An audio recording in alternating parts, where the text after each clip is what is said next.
નમસ્કાર, police fire સાથે હું છું સીમા. વાત કરીએ સાહેબ, આવતીકાલે ઈદનો તહેવાર છે. કોઈ અનિચ્છનીય ઘટના ન બને એ માટે પોલીસ દ્વારા કેવી કાર્યવાહી કરવામાં આવશે, કેવો પોલીસ બંદોબસ્ત?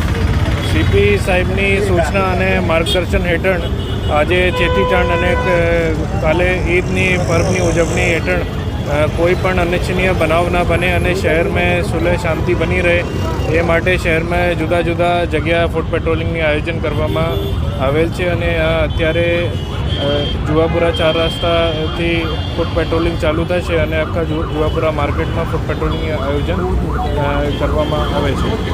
આવતીકાલે ખાસ કરીને મોટી જે ધાર્મિક સ્થળો મસ્જિદો છે ત્યાં મોટા પ્રમાણમાં મુસ્લિમ બિરાદરો એકત્ર થશે. ક્યાંક ને ક્યાંક રસ્તામાં ટ્રાફિકને અડચણ ન થાય અને ટ્રાફિક નિયમિત રહે તે માટે કેવા પોઈન્ટ બનાવવામાં આવ્યા છે?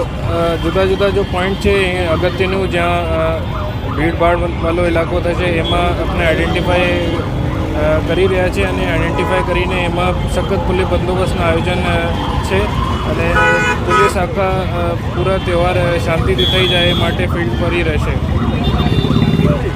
સર, અહીંયા ઈદનો મેળો પણ લગાવવામાં આવે છે મગરબા રોડ ઉપર, મગરબા પાસે, તો ત્યાં પોલીસ બંદોબસ્ત આપવામાં આવશે ખરી? જ્યાં પણ પબ્લિક વધારે છે અહીંયા પોલીસ બંદોબસ્ત રહેશે અને જો પણ અગત્યનો પોઈન્ટ છે ત્યાં પણ પોલીસ સખત એલર્ટ રહેશે. અને ઈદના ટાઈમે અહીંયા પાછી અમુક જગ્યા પર આવા મેળા પર માથાકૂટી થતી હતી, બબાલો થતી હતી, એના કારણે કેવી રીતના બંદોબસ્ત રહેશે? જો પણ અગત્યનો પોઈન્ટ છે એને આઈડેન્ટિફાઈ કરી રહ્યા છે આપણે અને ત્યાં પોલીસ બંદોબસ્ત રહેશે, ટાઈટમાં ટાઈટ અને વધુ એલર્ટ પોલીસ બંદોબસ્ત રહેશે. Okay, thank you. Okay, thank you sir, thank you.